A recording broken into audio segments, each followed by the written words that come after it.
Stocks or real estate? Which one should you consider? I'm Christina Steeren with Bullseye Investments, where we help busy professionals invest in their futures when time is scarce. Today, we are going to talk about 4 things you need to consider when determining whether or not stocks or real estate is a good option for you. Like, which option is best? Before we dive in, I wanted to note that there is no right or wrong answer to this question. Stocks may be great for some people and real estate might be better for others. And then, of course, anybody with a balanced portfolio may want some of their money in stocks and some of their money in real estate. So a blended approach may end up being the best option for you. I just want you to consider these 4 things when you're making that decision. These are things that most investors who are new may not realize or consider when they're deciding one way or the other. So I just wanted to bring them to the top of your mind. So if you are looking to make that decision and go one way or the other, you at least have everything you need to think about so that you can make a really honest, well-informed decision. Our first topic, market correction. In the stock market, one of the biggest fears we hear from investors is that they're afraid that there's going to be a market correction and the stock market is going to tank and they're going to lose their money when they need it most. This is absolutely a concern.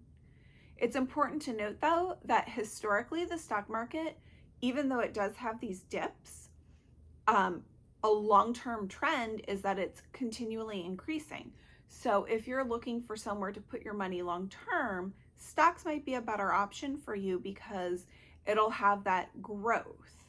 The issue you might run into is when you're ready to take that money out of the stock market, where is that growth pattern? Have you grown enough to meet your needs? In real estate, on the other hand, specifically with workforce housing, you're looking at an essential need for people. They're always going to need somewhere to live.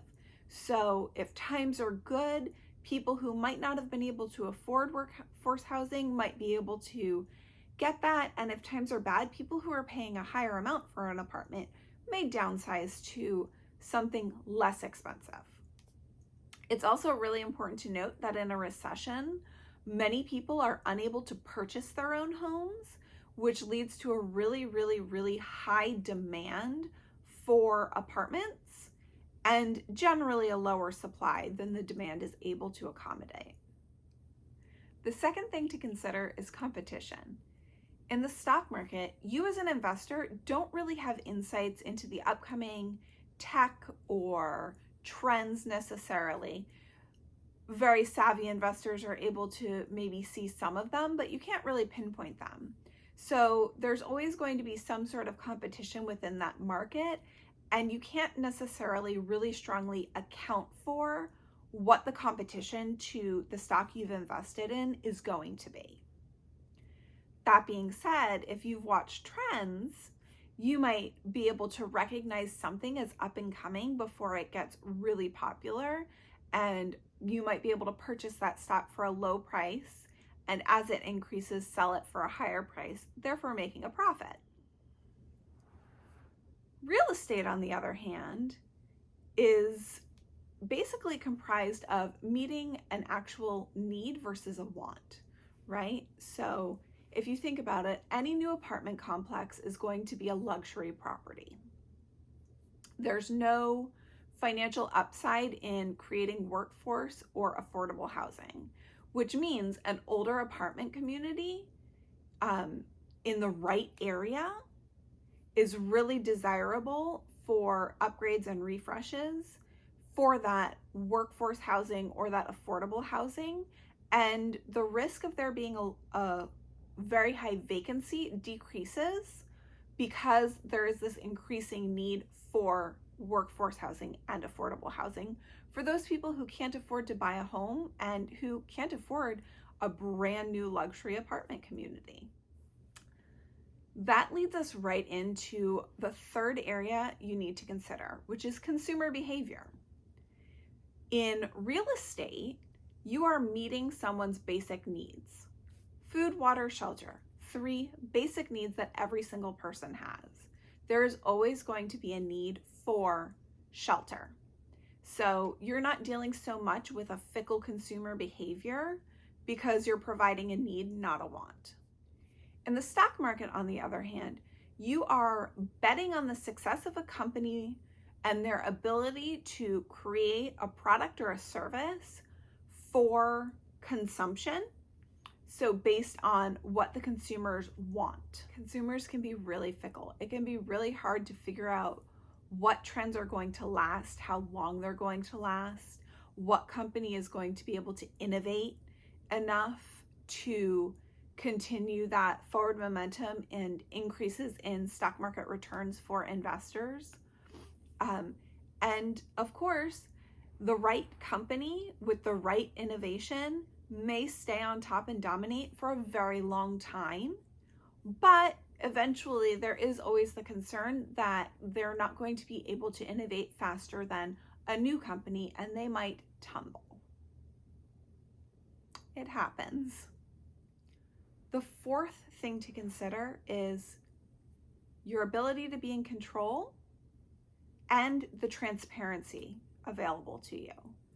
With the stock market, you're putting your money in and you're basically along for the ride until you decide to stop.